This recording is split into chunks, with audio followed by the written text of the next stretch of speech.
এই সপ্তাহের বৃহস্পতিবার ছিল রাজ্যে প্রথম দফা নির্বাচন। তার আগে নিশ্চয়ই আপনাদের মনে থাকবে শুক্রবার এবং রবিবার পর পর ইডির অভিযান চলেছিল।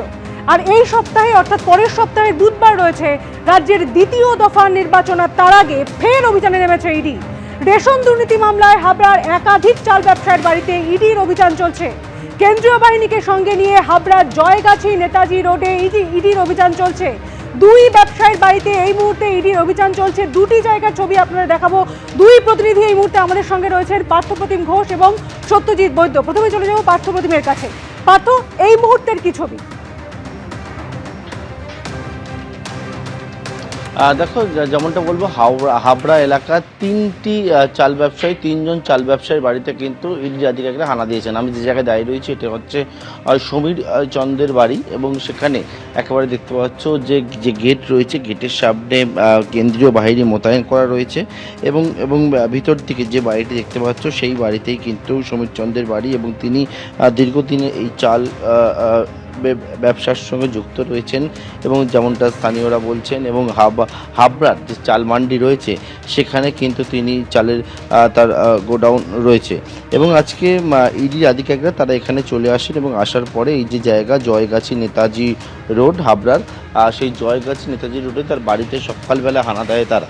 এবং ইতিমধ্যেই তোমাকে বলবো যে দুটি বিষয়। এক হচ্ছে, এর আগে তুমি জানো যে হাবড়া বিভিন্ন জায়গায় তল্লাশি অভিযান, গ্রেপ্তার হয়েছিল প্রাক্তন খাদ্যমন্ত্রী জ্যোতিপ্রিয় মল্লিক, গ্রেপ্তার হয়েছিল রেশন বন্টন দুর্নীতির একটি মামলায়। এবং সেক্ষেত্রে তিনি এবারে হচ্ছে হাবড়ার তৃণমূল প্রার্থী, এবং সেই হাবড়াতেই দেখতে পাচ্ছি যে রেশন বন্টন দুর্নীতি মামলায় কিন্তু ইডি আধিকারিকরা তারা তল্লাশি অভিযানে এসছেন।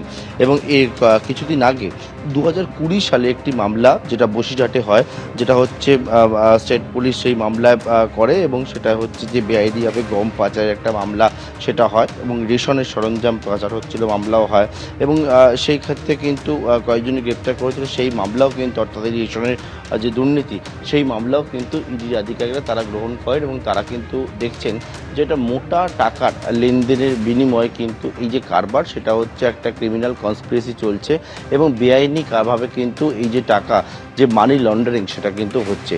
এবং সেখানে একটা লার্জ স্কেল, অর্থাৎ এক হচ্ছে যে সরকারি যে ছাপ দেওয়া যে সরঞ্জাম আসছে, এবং তার পরবর্তীকালে সেখানে গোডাউনে যাচ্ছে, সাধারণ মানুষের কাছে যেটা যাওয়ার কথা অর্থাৎ ওয়েলফেয়ার স্কিমে, সেইটা কিন্তু চলে যাচ্ছে হচ্ছে বেআইনিভাবে অন্যত্র, এমনকি বাংলাদেশেও পাচার হচ্ছে। এবং সেক্ষেত্রে থেকে কিন্তু সেই তদন্ত ভারও ইডি আধিকারিকরা গ্রহণ করেন।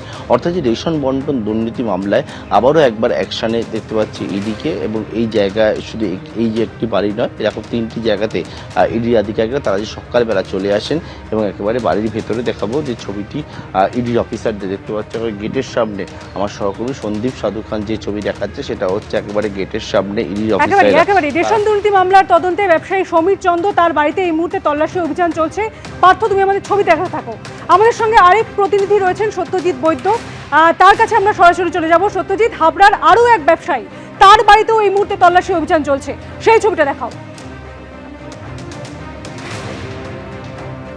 দেখো সুচিস্মিতা, তোমাকে প্রথমেই দেখাবো যে হাবড়া এলাকার আরও এক চালের ব্যবসায়ী, যেটা হচ্ছে সাগর সাহার বাড়ি। স্থানীয় বাসিন্দারা বলছেন যে Srinagar main road, Habra Srinagar main road, সেখানে এই যে বাড়ি, এখানে এই বাড়ির বাসিন্দা সাগর সাহা, যিনি চালের ব্যবসার সঙ্গে জড়িত, চালের কারবার রয়েছে। এবং আমরা যেমনটা দেখি ভোর হতে না হতেই এখানে ইডির আধিকারিকরা আসেন, সঙ্গে কেন্দ্রীয় বাহিনীর জওয়ানরা। এবং সামনের যে গেট তুমি দেখতে পাচ্ছ, প্রতীক রায়কে দেখাতে বলবো, এই গেটের সামনে কিন্তু দীর্ঘক্ষণ অপেক্ষা করতে হয় ইডির আধিকারিকদের, কারণ ভিতর থেকে কোনো সাড়া মেলেনি। তারপর কেন্দ্রীয় বাহিনীর জওয়ানরা কিন্তু বাড়িটা চারদিক থেকে ঘিরে রাখে, এবং বাড়ির বাসিন্দাদের সঙ্গে যোগাযোগ করার চেষ্টা করে, এবং অবশেষে ইডির আধিকারিকরা তারা কিন্তু বাড়িতে ঢুকেছেন। এবং যেমনটা জানা যাচ্ছে যে এই চালের কারবার যার সঙ্গে রেশন দুর্নীতির সম্পর্ক থাকতে পারে, এবং সেক্ষেত্রে এই সমস্ত বিষয় কিন্তু খতিয়ে দেখা হচ্ছে, বিভিন্ন নথি খতিয়ে দেখা হচ্ছে, পরিবারের সদস্যদের সঙ্গে কথা বলা হচ্ছে। এবং তুমি জানো যে পার্থ যেমনটা বলছিল যে রেশন বন্টন দুর্নীতির যে অভিযোগ, সেই তার পরিপ্রেক্ষিতে যে কালো টাকা সাদা করার অভিযোগ বা এছাড়া বিভিন্ন যে অভিযোগ রয়েছে, সেই সমস্ত বিষয় কিন্তু খতিয়ে দেখা হচ্ছে, যেমনটা প্রাথমিকভাবে জানা যাচ্ছে। সচিস্মিতা, একেবারেই, অর্থাৎ এই মুহূর্তে তদন্ত অভিযান চলছেন। দুই প্রতিনিধি আমাদের সঙ্গে ছিলেন, তারা যেমনটা জানালেন যে সাত সকালে ইডির অভিযান চলেছে রেশন দুর্নীতি মামলার তদন্তে। হাবড়ার একাধিক চাল ব্যবসায়ীর বাড়িতে ইডির আধিকারিকরা পৌঁছে গিয়েছেন, কেন্দ্রীয় বাহিনী জওয়ানরা গোটা বাড়ি ঘিরে রেখেছে, এবং এই মুহূর্তে তল্লাশি অভিযান চলছে। দুই প্রতিনিধি আমাদের সঙ্গে ছিলেন, দুজনকে অনেক ধন্যবাদ।